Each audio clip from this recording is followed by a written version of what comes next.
రేపు బుధవారం మార్గశిర మాసం 4. తులసి మొక్క మొదట్లో ఇది పోస్తే చాలు దరిద్రం పోతుంది. మీకు ఉన్న కష్టాలు పోతాయి. ముఖ్యంగా ధన సమస్యలు, ఆరోగ్య సమస్యలు పోతాయి.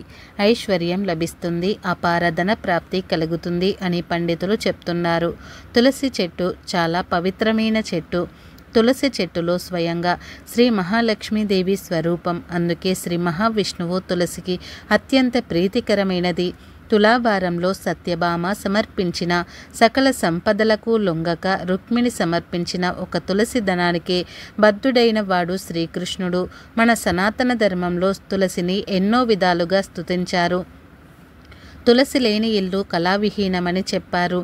ఉదయము నిద్ర నుండి లేచిన వెంటనే ముందుగా తులసి చెట్టును చూసిన ముల్లోకములలోని సమస్త తీర్థములను దర్శించిన పుణ్యఫలము లభించును అని బ్రహ్మపురాణం చెప్పింది. తులసి చెట్టు మనుషులను, ఇంటిని, వాతావరణాన్ని పవిత్రం చేస్తుంది. పుణ్యాన్ని ప్రసాదిస్తుంది. శారీరక, మానసిక ఆరోగ్యము ఇస్తుంది. తులసి కోటను, చెట్టును నిత్యము భక్తి శ్రద్ధలతో పూజించాలి. నీళ్లు పోయాలి, ప్రదక్షిణలు చేయాలి, నమస్కరించుకోవాలి. దీని వలన అశుభాలన్నీ కూడా తొలగి శుభాలు కలుగుతాయి. సర్వపాప ప్రక్షాళన జరుగుతుంది. తులసి వనము ఉన్న ఇల్లు, గృహము పుణ్యతీర్థంతో సమానమని అనేక పురాణాలు, శాస్త్రాలు చెబుతున్నాయి. తులసి పూజ స్త్రీలకు అత్యంత శుభప్రదం. ఉదయం, సాయంత్రం తులసి కోట వద్ద దీపారాధన చేయడం అత్యంత శుభకరం. తులసి చెట్టు ఆవరణలో ఉంటే ఎటువంటి దుష్టశక్తులు పనిచేయవు. తులసి ఆకులను స్త్రీలు కొయ్యరాదు, పురుషుడే కొయ్యాలి. తులసి పూజ మాత్రం ఇరువురు చేయవచ్చు. పూజించే తులసి మొక్క దళాలను పూజ కోసం త్రుంచరాదు. పూజకు తులసి దళాలు కావాలంటే విడిగా పెంచే మొక్కల నుంచి కోయాలి. కోట కట్టి పూజించే తులసి చెట్టు నుంచి త్రుంచరాదు. ఆధ్యాత్మిక పరంగా, ఆరోగ్యపరంగా ఎంతో పేరు గడించడం వలన తులసి భూలోక కల్పవృక్షంగా, దేవతా వృక్షంగా పేరు పొందింది. తులసి చెట్టు మొదట్లో బుధవారం రోజు ఇది పోస్తే చాలు దరిద్రం మొత్తం పోతుంది. మీ కష్టాలన్నీ కూడా పోతాయి. లక్ష్మీదేవి అనుగ్రహంతో సకల ఐశ్వర్యాలు సిద్ధిస్తాయి. అపార ధన ప్రాప్తి కలుగుతుంది అని పెద్దలు చెప్తున్నారు. మరి బుధవారం రోజు తులసి మొక్క మొదట్లో ఏం పోయాలో ఇప్పుడు మనం ఈ వీడియోలో వివరంగా తెలుసుకుందాం. అంతకన్నా ముందు వినాయకుడికి గరిక అంటే ఎందుకు అంత ప్రీతి అని తెలియజేసే పురాణ కథను విందాం. పూర్వం సంయముని పురంలో ఒక మహోత్సవం జరిగింది. దానికి దేవతలంతా వచ్చారు. వారి వినోదం కోసం తిలోత్తమ నాట్యం చేసింది. ఆమె అందచందాలు చూసి యముడు ఆమెను మోహించాడు. అంతా చూస్తూ ఉండగానే ఆమెను వాటేసుకున్నాడు. ఘోరంగా నవ్వుల పాలయ్యాడు. అవమానంతో బయటకు వచ్చిన యముని రథస్సు భూమి మీద పడి వీర వికృత రూపుడైన అనలాసురుడు అవుతాడు. లోకాలన్నీ వాడి అరుపులకు, వాడి నుంచి వెలువడే మంటలకు ఆహాకారాలు చేశాయి. దేవతలంతా శ్రీమన్నారాయణు వద్దకు వెళ్ళి పరుగుతీశారు. ఆయన వారందరినీ కూడా తీసుకుని వినాయకుడి దగ్గరకు వెళ్తారు. వినాయకుడు వారికి అభయం ఇచ్చాడు. మంటలు మండుతూ వచ్చే అనలాసురుణ్ణి కొండంతగా పెరిగి మింగేశాడు వినాయకుడు. ఒకనాడు శివుడు ఆలాహలాన్ని మింగేసి దాన్ని కంఠంలో నిలుపుకొని కడుపులో ఉన్న లోకాలకు ఎలాంటి హాని కలగకుండా కాపాడినట్టే వినాయకుడు కూడా అనలాసురుణ్ణి కంఠంలోనే నిలిపి ఉంచాడు. ఓపలేని తాపంతో వినాయకుడు దహించుకుపోకుండా ఉండేందుకు, ఆయనను చల్లపరిచేందుకు చంద్రుడు చంద్రకళను ఇచ్చాడు. వినాయకుడికి పాలచంద్రుడు అన్న పేరైతే వచ్చింది, కానీ ఉపశమనం పూర్తి స్థాయిలో కలగలేదు. తర్వాత బ్రహ్మ సిద్ధి, బుద్ధి అనే కాంతలను బహుకరించాడు. వారిని వాటేసుకుంటే శరీరం తాపం తగ్గుతుందని భావించారు, కానీ ఫలితం పూర్తి స్థాయిలో రాలేదు. కానీ సిద్ధితో కూడి సిద్ధి వినాయకుడిగా, బుద్ధితో కూడి బుద్ధి వినాయకుడిగా పేరు తెచ్చుకున్నాడు.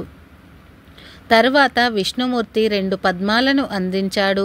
వాటి వల్ల వినాయకుడికి పద్మహస్తుడు అనే పేరు వచ్చింది తప్ప ఉపశమనం పూర్తి స్థాయిలో రాలేదు.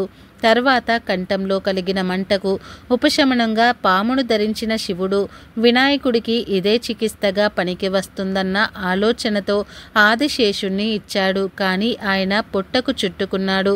అందువల్ల ఆయన వేలబుద్ధుడు అనే పేరు పొందాడు. కానీ ఫలితం పూర్తిగా దక్కలేదు.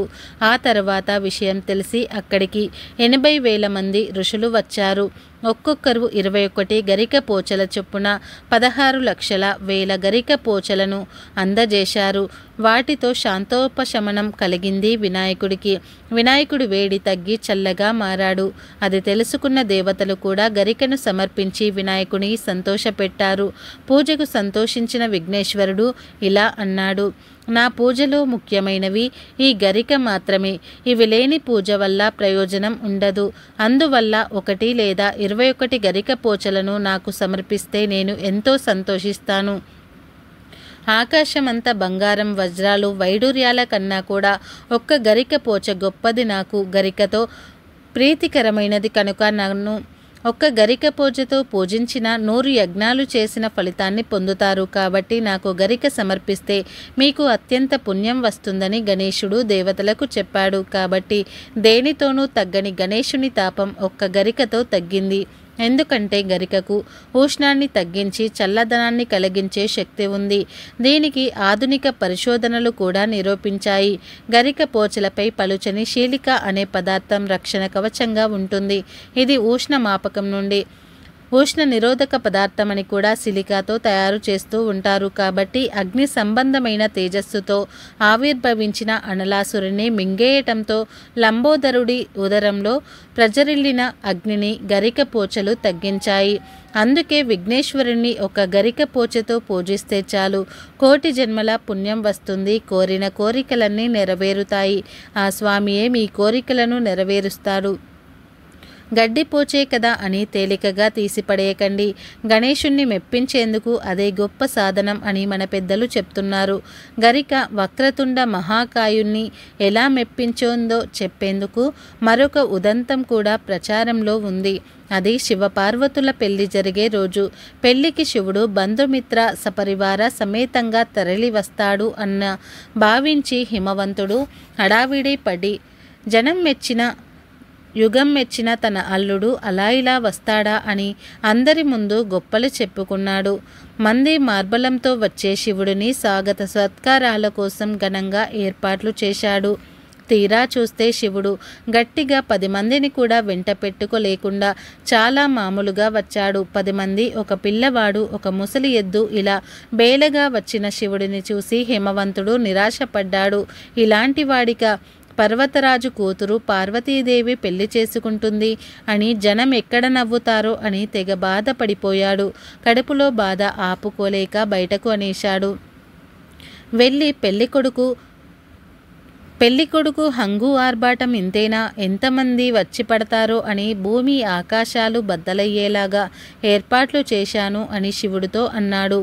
హిమవంతుడి మనసులో బాధ అర్థం చేసుకున్న శివుడు 10 మంది సంగతి ఏముందిలే కానీ ఈ పిల్లవాడికి కాస్త తిండి పెట్టించండి, ఇందాకటి నుంచి ఆకలి ఆపుకోలేక ఆవురావురుమంటున్నాడు అని చిన్న పిల్లవాడైన వినాయకుని చూపించాడు. ఈ పిచ్చుకంత పిల్లవానిక ఇంత తిండి కావాలి, ఆ అబ్బాయికి అన్నం పెట్టించండి అని పనివాళ్లను పురామాయించాడు హిమవంతుడు. కానీ పెళ్లివారి కోసమని వండిన అన్నమంతా కూడా తినేశాడు వినాయకుడు. అయినా ఆయన ఆకలి తీరలేదు. విస్తరి ముందర నుంచి లేచి వండని కూరలు, బియ్యాలు, పప్పులు, ఉప్పులు అన్నీ కూడా ఆరగించేశాడు. అయినా ఆకలి తీరలేదు. దాంతో వినాయకుడు పందిట్లోకి వచ్చి పందిరిపై కప్పుగా పరిచిన తాటాకులు, పందిరికి కట్టిన మామిడి తోరణాలు ఇలా కంటికి కనిపించిన ప్రతిదీ తినేశాడు. అయినా ఆకలి తీరక ఆకలి అంటూ నానాగోల చేశాడు. దీంతో హిమవంతుడు బెదిరిపోయాడు. ఆ పిల్లవాడిని ఎలా తట్టుకోవాలి అని కంగారు పడిపోయాడు. అప్పుడు శివుడు కలుగజేసుకుని, ఇంత చిన్న పిల్లవాడికే అన్నం పెట్టలేకపోయావు, ఇంకో 10 మందిని తీసుకువస్తే ఏం చేసేవాడివి అని ప్రశ్నించాడు. అప్పుడు హిమవంతుడు తన అహంకారానికి సిగ్గుపడి ముప్పు తప్పే మార్గం చూపమని శివుడిని వేడుకుంటాడు. ఈ పిల్లవాడికి గరిక పోచను పెట్టండి అంటాడు. శివుడు అన్నీ తిన్న ఆవురావురన్నవాడికి గడ్డిపోచ ఒక లెక్కన అని హిమవంతుడు అనుమానించాడు. అయినా ప్రయత్నిద్దామని శివుడు చెప్పినట్టే చేశాడు. నిజంగానే వినాయకుడు గరికపోచ పెట్టగానే టక్కున ఆకలిగోల ఆపేశాడు. అప్పటి నుంచి ప్రతి ఒక్కరూ వినాయకుడికి ఒక గరికను కానీ 21 గరిక పోచలను కానీ ఇచ్చి ప్రసన్నం చేసుకోవడం ప్రారంభించారు. అంత అల్లరి చేసిన బాలగణపతి మంత్రం వేసినట్టుగా గరికపోచకు ఎలా ఆగిపోయాడు అంటే వెనకటికి సత్యభామ శ్రీకృష్ణుని తూకం వేసేందుకు బారుల కొద్దీ బంగారంని ధనాన్ని త్రాసుల్లో వేసి విఫలమవుతూ ఉంటే రుక్మిణీదేవి ఒక తులసి దళం వేసి తులతూగలేదా? భగవంతుడు ఇలాగే మహిమలు చూపి భక్తులకు జ్ఞానోదయం కలిగిస్తాడు. ఇక వీడియోలోకి వస్తే తులసి చెట్టుకు ఎంతో ప్రాధాన్యత ఉంది. ఎవరి ఇంట్లో అయితే తులసి చెట్టు ఉంటుందో ఆ ఇంట్లోకి ఎంత సులువుగా నెగటివ్ ఎనర్జీ ఇంట్లోకి రాదు, దుష్ట శక్తులు రాలేవని శాస్త్రాలు చెబుతున్నాయి. అందుకే దాదాపు అందరూ ఇంటి దగ్గర తులసి చెట్టును పెంచుతూ ఉంటారు. కొందరి ఇళ్లలో ఎప్పుడూ ఏదో ఒక సమస్య వస్తూనే ఉంటుంది.